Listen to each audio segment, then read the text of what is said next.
तो आज हम पढ़ेंगे पहला राजाओं उसकी 18 बाब को हम पढ़ेंगे और उसके बाद उसकी 30 आयत को पढ़ेंगे। तो एलिया ने 30 आयत में लिखा, सब लोगों से कहा मेरे निकट आओ। तो सब लोग उसके निकट आए। तब उसने यहोवा की वेदी को जो गिराई गई थी मरम्मत की। बाइबल कहती है जो वेदी थी वो गिरी हुई थी। तो सबसे पहले उसने वेदी की मुरम्मत की। तब एलिया ने याकूब के पुत्रों की गिनती के अनुसार, जिसके पास यहोवा का वचन आया था, तेरा नाम इज़राइल होगा, 12 पत्थर छांटे और उन पत्थरों से यहोवा के नाम की वेदी बनाई और उसके चारों ओर गड्ढा खोदा और 2 सवा ताकि बीज उसमें समा सके। कितना बड़ा गड्ढा था वो। और लकड़ी को सजाया, बछड़े को टुकड़े टुकड़े कर कर लकड़ी पर रखा और 4 घड़े पानी भर के होम बलि पशु और लकड़ी पर उसने कहा उंडेल दो।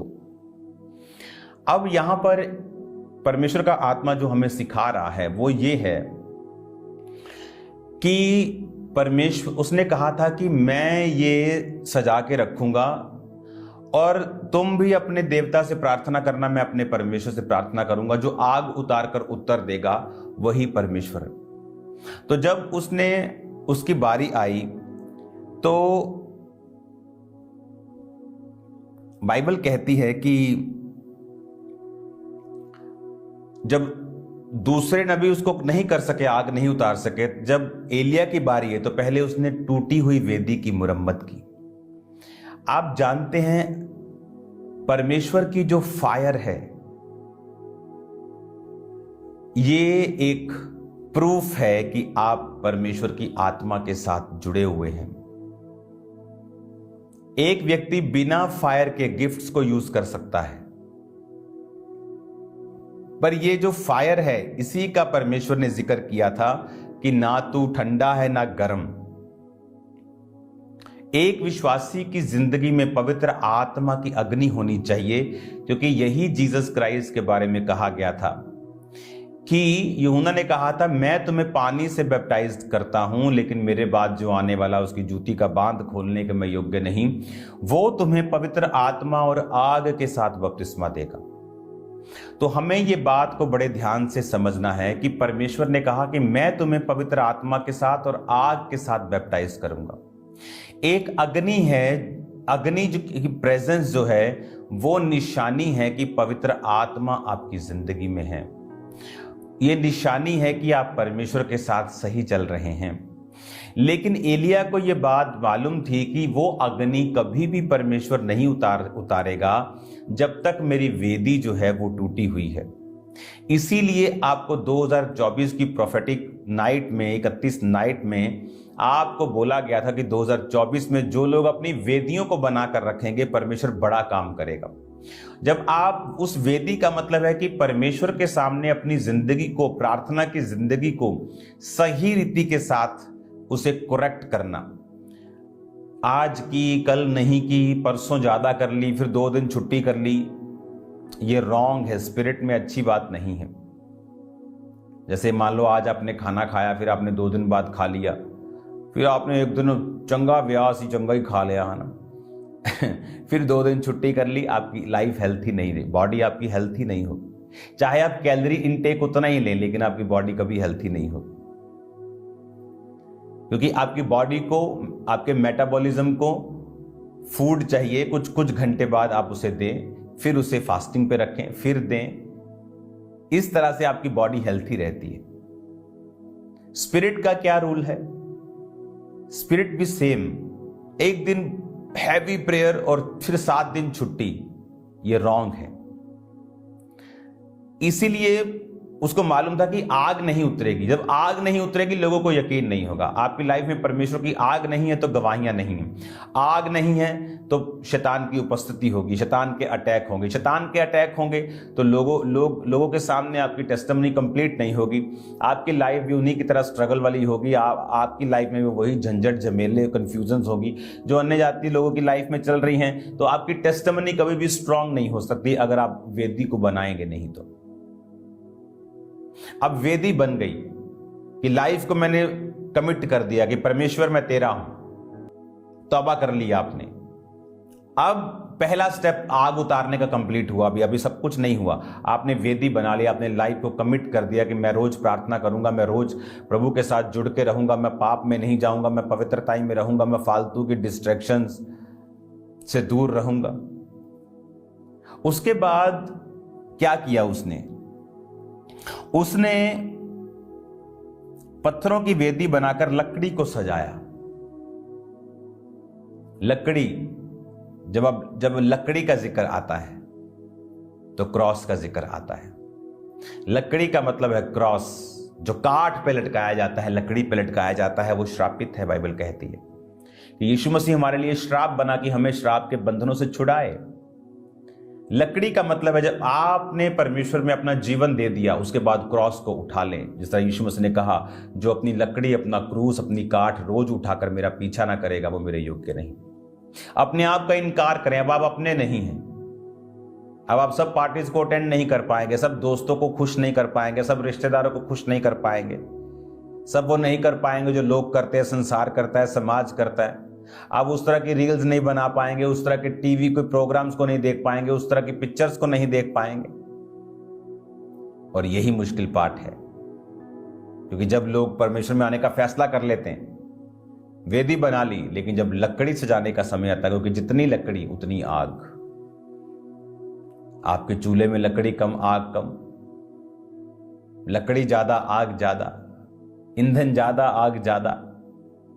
तो वो सेल्फ डेथ, अपने लिए मरना, is equal to fuel in the spirit. आपकी आत्मा का फ्यूल आपकी सेल्फ डेथ है। आपका क्रूस उठाना, अपने आप का इनकार करना, अपनी इच्छाएं, अपना शरीर।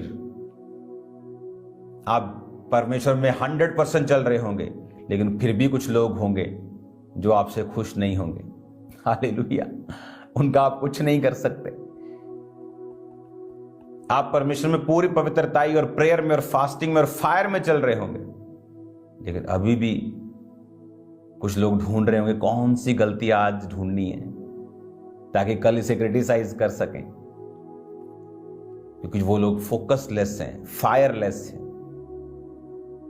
अनॉइंटिंग लेस हैं, सब कुछ लेस है, चुगलियां ही हैं बस उनकी लाइफ में। लेकिन अगर आपको आग रखनी है, आपको सेल्फ डेथ, कितनी लकड़ी यानी कितनी सेल्फ डेथ, कितना मरे हुए हैं आप अपने लिए। कुछ लोग, क्रिश्चियन लोग, संसार को भी खुश करना चाहते हैं, दोस्त नाराज ना हो इसलिए वो अपने शादियों के ऊपर फुल डीजे चलाना चाहते हैं, संसारिक गानों के ऊपर। दुनिया में नाराजगी ना हो, वो शराब भी चलाना चाहते हैं। जितनी सेल्फ डेथ कम होगी, जितनी लकड़ी कम होगी, उतनी फायर कम होगी। और जितनी फायर कम है, उतना पर्सनल लाइफ में स्ट्रगल ज्यादा है। सिर्फ पैसा आने से स्ट्रगल खत्म नहीं हो जाता। Family struggle, mental struggle, health struggle, mental health struggle, peace struggle, many type of struggles, लेकिन वो खत्म नहीं होंगे। तो वेदी लाइफ प्लस लकड़ी सेल्फ डेथ, और बछड़े को रखा सब्सटेंस। बछड़ा मतलब पैसा, मतलब ऑफरिंग।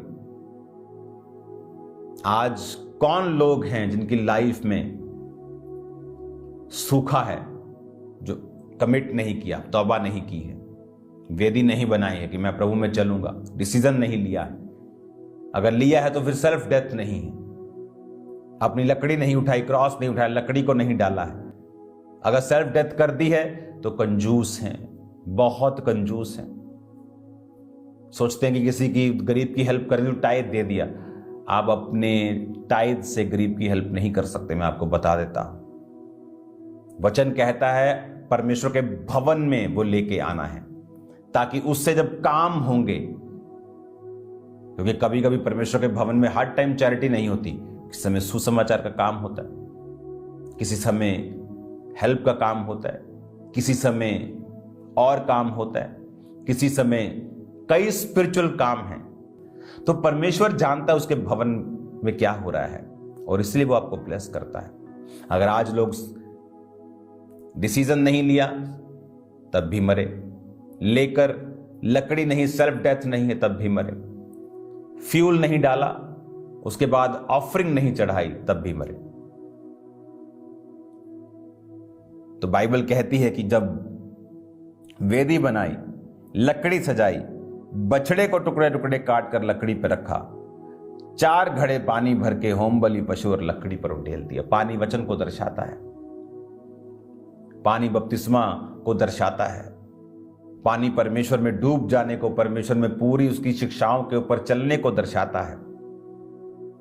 जब पानी की बात आती है तो पूरी तरह से परमेश्वर में चलने की, डूब जाने की बात आती है कि हर तरह से इमर्ज होके, बैप्टिज्म का मतलब है इमर्ज होना, कि आप परमेश्वर में चलेंगे पूरी तरह से।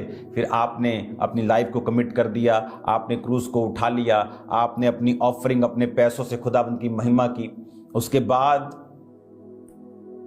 पानी का मतलब परमेश्वर की शिक्षाओं में पूरी रीति के साथ उसके वचन पे चलना और उसमें डूब जाना। क्या कहता है वचन कि उसने कहा होम बलि और लकड़ी पे उंडेल दो, दूसरी बार ऐसा करो, तीसरी बार करो। लिखा जल वेदी के चारों ओर बह गया, यानी सब कुछ, पानी ऊपर आ गया, पानी के नीचे चला गया, वो इतना पानी वहां पे हो गया। जबकि आग उतारने के लिए तो उसको चाहिए था कुछ सूखा सूखा रखो, कहीं से चिंगारी आ जाए, लेकिन उसने गीला कर दिया सारा कुछ। और फिर उसने जब प्रार्थना की तो परमेश्वर ने आग उतारी और सब कुछ, पानी, लकड़ी, बछड़ा, सब वेदी, सब भस्म कर दिया। परमेश्वर ने आग उतार कर परमेश्वर ने उत्तर दिया। आग उतरना जरूरी है। आग आपके एनिमीज से आपको सुरक्षित रखती है। आग आपके दुश्मनों को शर्मिंदा रखती है। आग आपको सुरक्षित रखती है। आग आपको जीवित रखती है, आपको गर्म रखती है। आपकी बॉडी में से अगर आग को खत्म कर दिया जाए आप मर जाएंगे। मुर्दे पे हाथ लगाते कहते जी ठंडा है, क्योंकि अग्नि नहीं है, फायर नहीं है, वो ठंडा हो चुका है।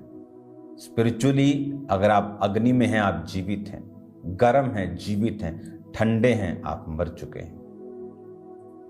तो इस राजाओं की शिक्षा में पहला काम जो आपको करना है, अपनी वेदियों को स्थापित कीजिए, प्रार्थना को स्थापित कीजिए, तौबा, प्रार्थना, अपने आप को सेल्फ डेथ में लेके चलिए, अपने आप का इनकार कीजिए। जो मेरे पीछे आएगा वो अपने माता पिता भाई बहन सबसे मुझसे अधिक प्यार करे तो वो मेरे काबिल नहीं है। प्रभु को पहला स्थान दें, परमेश्वर के पीछे चलें, अपने पैसों को परमेश्वर के लिए रखें ना, अपने बीजों को दें। जितना बीज आप चढ़ाएंगे उतना आत्मा में भी आप बढ़ेंगे। जब आप इस बात को समझकर परमेश्वर में चलेंगे, आप इस बात को समझेंगे, आप इस बात को अपनी स्पिरिट में लेंगे कि मुझे वेदी को बनाना है, मुझे लकड़ी क्रॉस पर उठाकर चलना है, मुझे अपने पैसों, अपनी गिफ्ट, अपने टैलेंट्स को भी परमेश्वर में उसको बोना है, देना है। परमेश्वर के वचन, उसके पानी से पूरी तरह से उस शिक्षा में डूब जाना है। आग उतरेगी। ऐसी 4 चीजें जिसने की हो और आग ना उतरी हो, ये पॉसिबल नहीं है। इसको मैं कंटिन्यू जारी रखूंगा ताकि आपको समझ आए, क्योंकि इसमें अभी एक भेद और है, लेकिन उसे टाइम लगेगा देने में, तो आज वो समय नहीं है।